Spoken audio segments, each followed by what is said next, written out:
3 ఏళ్లు ఓపిక పట్టండి, వచ్చేది మన ప్రభుత్వమే. మన ప్రభుత్వం వచ్చిన ఒక నెలకే ప్రతి రైతన్న ముఖంలో సంతోషాన్ని చూసేట్టుగా వాళ్ళకి రాని ఇన్సూరెన్స్ ను ఇప్పిస్తా, ఇప్పుడున్న ఇన్పుట్ సబ్సిడీ ఇస్తాను. మేము భవిష్యత్తులో ఇవి చేస్తా ఉన్నాం. మీకు 5 సంవత్సరాల సమయం ఇస్తేనే మీరు ఏం చేయలేకపోయి రాష్ట్రాన్ని ఇంత అస్తవ్యస్తంగా చేశారు. ఇంకొకసారి మీరు వస్తే ఏం జరుగుద్ది? వస్తే ఏమవుతుంది? అసలు ఈ రాష్ట్రం శోషానం అయిపోద్ది. అదే వద్దని చెప్పి మనం ప్రజలు పక్కన పెట్టారు. పవన్ కళ్యాణ్ సామాన్యంగా ఒకరి కౌంటర్కి ఎన్కౌంటర్ ఇచ్చేవాడు కాదు, కానీ జగన్మోహన్ రెడ్డి కౌంటర్కి ఎన్కౌంటర్ కరెక్ట్గా ఇచ్చాడండి. మళ్ళీ మేమే వస్తాము అంటే ఏం రిజర్వేషన్ చేసుకున్నారా? ఏమన్నా రైల్వేల సీటా రిజర్వేషన్ చేసుకోవడానికి? రైలు టైం వస్తుంది, ఆ పలానా సీట్లో నేనే కూర్చుంటాను, నా పేరుతో రిజర్వేషన్ చూపించడానికి. ఇంకా మిమ్మల్ని ఎప్పుడో ఆంధ్రప్రదేశ్ ప్రజలు వద్దుపో మహాస్వామి అంటే లేదు 29 నేనే వచ్చేది అని మాట్లాడడం చాలా హాస్యాస్పదంగా ఉందండి. ఈ విషయం ఇది ఒక్కటేసారి కాదు, ప్రతి ఓడు అదే.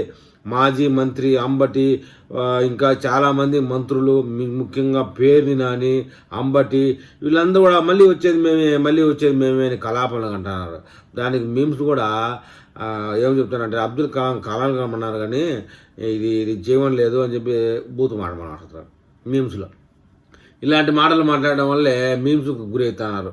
మొత్తానికి ఈ జగన్మోహన్ రెడ్డి ఇంకా 3.5 సంవత్సరం పాటు వచ్చేది మేమే అంటూ లాస్ట్లో చతికిలు పడితే పరిస్థితి ఏందని ఎవరికి అర్థం కావాలి. ముందుగానే అతను లండన్ మందులు మింగుతానని అంటారు, ఆ తర్వాత పరిస్థితి ఏందో ఎవరికి అర్థం కావడం లే.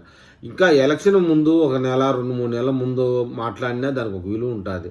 అసలు ఓడిపోయిన తక్షణమే 1 వారం తర్వాత నుంచే 29 మేమే వచ్చేది అని లడాయి మాట్లాడడం వల్ల ఈ యొక్క జగన్మోహన్ రెడ్డి మాటలకి, వైసీపీలో ముఖ్య నేతలుగా అనుకుంటున్న వాళ్ళకి మాటలకి కొంచెం విలువలు లేకుండా పోయాయి. ఇక మీదటైనా జగన్మోహన్ రెడ్డి 2029 వచ్చేది మేమే అనకుండా అయినా ఏదో పార్టీ కొంచెం అంతో ఇంతో ఏదో 11 సీట్లు కాకుండా 30 సీట్లన్నా వచ్చే విధంగా దాని విధంగా కృషి చేయాలని వైసీపీ కార్యకర్తలు కోరుకుంటున్నప్పటికీ ఆ యొక్క పార్టీలో ఉన్నటువంటి నాయకులకి ఎవరికి విద్యత లేదు.